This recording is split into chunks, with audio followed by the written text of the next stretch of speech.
Hey, so there's a good chance that you've seen this meme and a lot of posts talking about platform engineering killing DevOps. So now you're wondering, did I just waste a bunch of time and effort learning a career that no longer exists?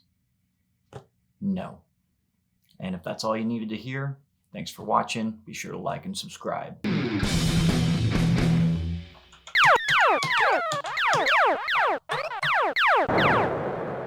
Oh, hey, you're still here.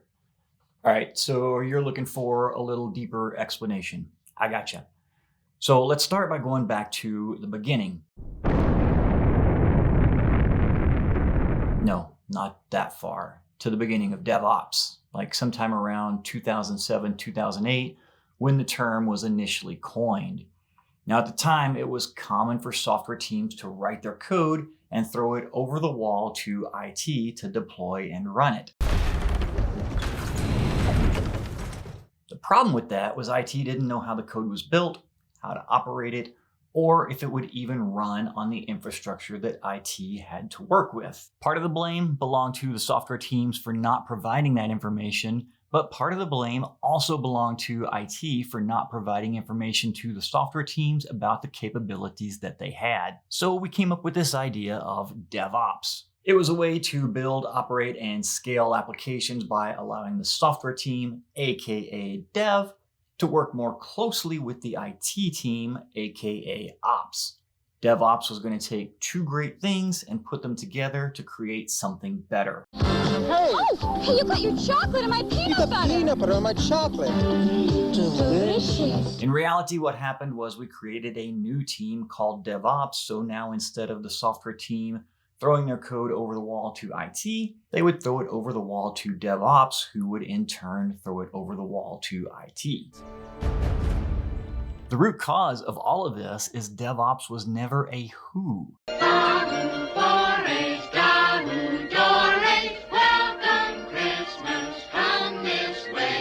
It's a how. And that's where I think platform engineering can help set the record straight. I see platform engineering as a way to define who builds the tools that lets software engineering teams do the how of DevOps. A common pattern we see in DevOps organizations is having the DevOps team build and run the applications created by the software engineering teams.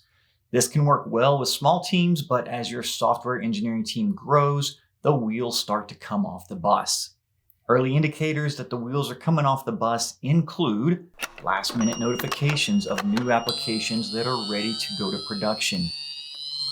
Each software team implementing a different tool for logging, monitoring, and alerting, and supporting multiple variants of infrastructure, such as MySQL databases as well as Postgres databases. Along with that, your DevOps team will feel like they're always firefighting instead of proactively planning.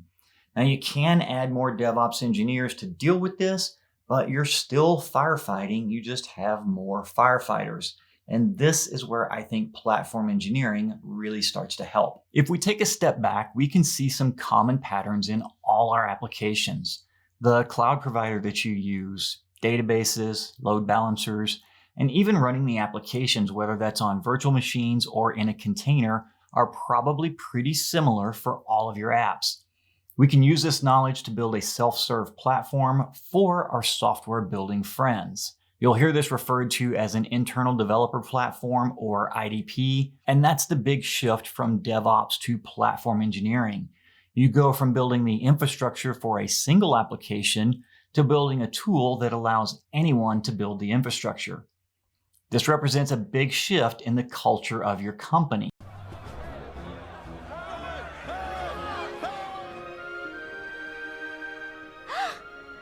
Here, let me get that for you. DevOps isn't a who, it's a how, and platform engineering makes it possible for software teams to build and run their applications using DevOps principles even when they don't know what those principles are. Compare this to starting your car. When you turn the key on, the starter motor turns the engine to start the combustion process, the spark plugs ignite the fuel mixture to drive the pistons, and the alternator spins to generate power for the electronics. And all of this stuff happens whether you know it needed to happen or not. Driving a car would be a pretty miserable experience if you had to do all of these things yourself And that's the current state of software development in most companies. Platform engineering represents building the automation around those individual pieces so they happen whether anyone knows they need to happen or not. In a software perspective, this means containers are deployed to multiple regions. Traffic is directed to a load balancer. SSL certs are provisioned automatically. Logs are sent to a centralized facility. Alerts are configured to monitor the application. And it's the same for every application in your company. This makes it easy to switch between teams or jump in and be productive in a new application because the only thing that's different is the code that's unique to that application. This doesn't solve 100% of your problems. Not all of the applications you support will fit into this box, but it does solve a lot of your problems, which frees up your time and your team's time to put focused efforts on those outliers. So, did platform engineering kill DevOps? It could probably be said that it killed DevOps the way that most companies implemented it, but it certainly didn't kill our careers. So if you found this video helpful, be sure to like and subscribe and let me know what you think down in the comments.